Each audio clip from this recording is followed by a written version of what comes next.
Assalamualaikum warahmatullahi wabarakatuh. Perkenalkan, nama saya Safira Mandasari sebagai pemakala 1, teman saya Zaini Usitia Devita sebagai pemakala 2, dan Muhammad Ridho sebagai pemakala 3. Kami akan mempresentasikan tentang stabilitas nilai uang internasional. A. Pengertian nilai tukar uang. Exchange rate atau nilai tukar uang atau yang lebih populer disebut dengan kurs mata uang adalah catatan quotation harga pasar dari mata uang asing atau foreign currency dalam mata uang domestik atau domestic currency, atau resiprokalnya yaitu harga mata uang domestik dalam mata uang asing. B. Macam-macam kurs nilai tukar. Ada dua macam kurs yang harus kita pahami, yaitu yang pertama, kurs jual adalah harga yang diberikan oleh bank kepada kita untuk membeli mata uang asing. Yang kedua, kurs beli adalah harga yang diberikan oleh bank saat kita menukarkan mata uang asing. C. Bentuk sistem nilai tukar. Yang pertama, fixed exchange rate system merupakan suatu sistem nilai tukar di mana nilai suatu mata uang yang dipertahankan pada tingkat tertentu terhadap mata uang asing. Yang kedua, floating exchange rate system. Setelah runtuhnya fixed exchange rate system, maka timbul konsep baru, yaitu floating exchange rate system. Dalam konsep ini, nilai tukar valuta dibiarkan bergerak bebas. Terdapat 6 sistem nilai tukar berdasarkan pada besarnya intervensi dan cadangan devisa yang dimiliki bank sentral suatu negara yang dipakai oleh banyak negara di dunia, antara lain yang A. Sistem nilai tukar tetap atau fixed exchange rate. Yang B. Sistem nilai mengambang bebas atau free floating exchange rate. C. Sistem wider band. D. Sistem mengembang terkendali atau managed float. E. Sistem crawling peg. F. Sistem adjustable peg. Dapat berupa penerimaan hutang luar negeri, permintaan dana jangka pendek oleh pihak asing atau portfolio investment, dan investasi langsung pihak asing.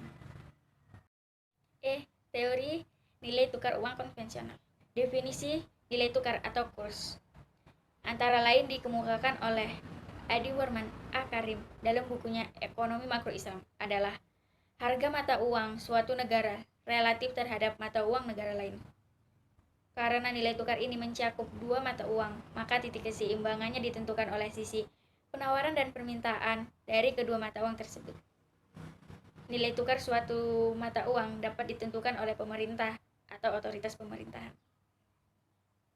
Otoritas moneter.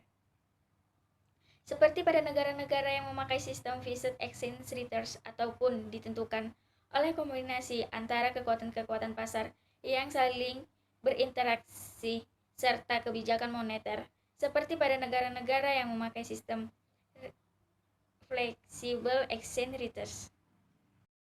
F. Teori nilai tukar uang Islam. Nilai tukar suatu mata uang di dalam Islam digolongkan dalam dua kelompok, yaitu natural dan human.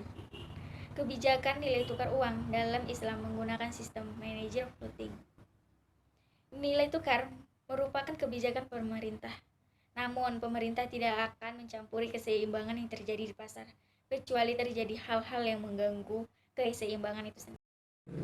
Assalamualaikum warahmatullahi wabarakatuh. Nama saya Jenny Usitia Devita. Saya akan melanjutkan pembacaan materi yang telah dibacakan oleh Safira Mandasari. D. Faktor-faktor yang mempengaruhi nilai tukar.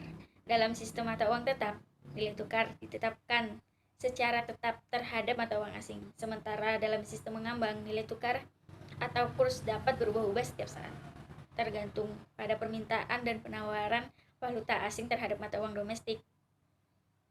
Setiap perubahan dalam penawaran dan permintaan dari suatu mata uang dipengaruhi oleh mata uang yang bersangkutan. Dilihat dari faktor yang mempengaruhinya, terdapat 3 faktor yang mempengaruhi permintaan valuta asing, yaitu 1. Faktor pembayaran impor. Semakin tinggi impor barang dan jasa, maka semakin besar permintaan terhadap valuta asing, sehingga nilai tukar akan cenderung melemah. Sebaliknya, jika impor menurun, maka permintaan valuta asing menurun sehingga mendorong menguatnya nilai tukar. 2. Faktor aliran modal keluar. Semakin besar modal keluar, maka semakin besar permintaan valuta asing dan akan melemahkan nilai tukar uang. Aliran modal keluar meliputi pembayaran hutang penduduk Indonesia baik swasta dan pemerintah kepada pihak asing dan penempatan dana penduduk Indonesia ke luar negeri. 3. Kegiatan spekulasi. Semakin banyak kegiatan spekulasi valuta asing yang dilakukan oleh spekulan, maka semakin besar nilai permintaan terhadap valuta asing, sehingga melemahkan nilai tukar mata uang lokal terhadap mata uang asing.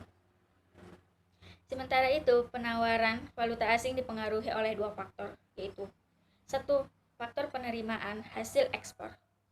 Semakin besar volume permintaan ekspor barang dan jasa, maka semakin besar jumlah valuta asing yang dimiliki oleh suatu negara dan nilai tukar terhadap mata uang cenderung menguat atau akspesiasi.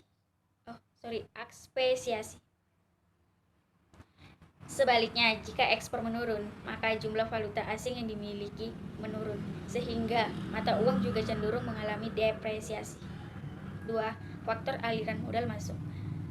Semakin besar aliran modal masuk, maka nilai tukar akan cenderung semakin menguat. Aliran modal masuk tersebut dapat berupa penerimaan hutang luar negeri, permintaan dana jangka pendek oleh pihak asing.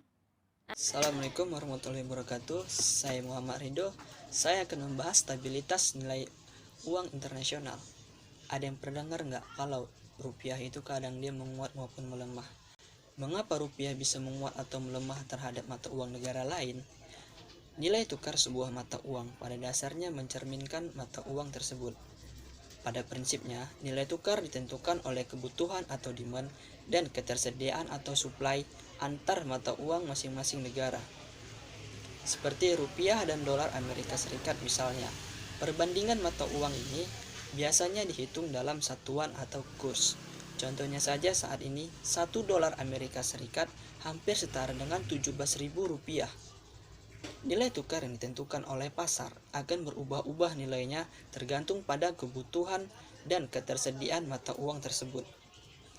Bila kebutuhan akan mata uang asing seperti dolar meningkat atau yang membeli dolar lebih banyak, maka nilainya akan lebih mahal atau menguat terhadap rupiah.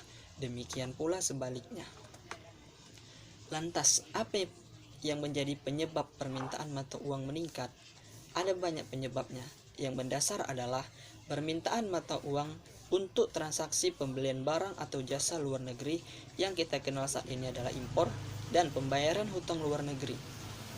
Apabila suatu negara lebih banyak mengimpor barang atau jasa daripada memproduksinya sendiri, maka negara tersebut akan membutuhkan mata uang asing seperti dolar Amerika Serikat lebih banyak untuk membayar untuk memenuhi kebutuhannya itu.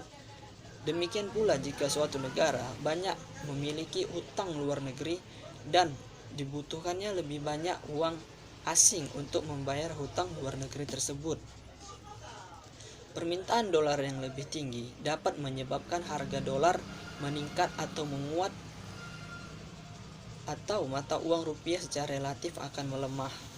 Selain itu, penguatan atau pelemahan mata uang asing juga dapat dipengaruhi oleh faktor global. Misalnya saja seperti penguatan ekonomi di Amerika Serikat dan pelemahan ekonomi di Tiongkok.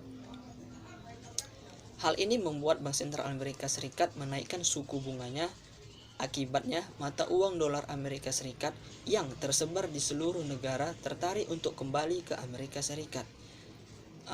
Dolar Amerika Serikat pun menguat terhadap hampir seluruh mata uang di dunia termasuk rupiah.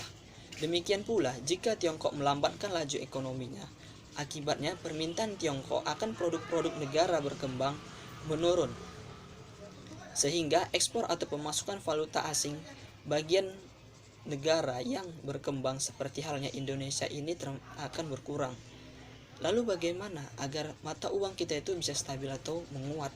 Tentunya dengan menyeimbangkan permintaan dengan ketersediaan falas di dalam negeri.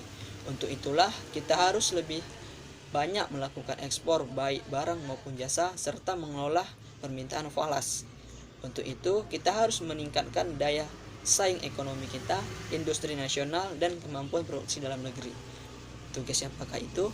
Tugas kita semua.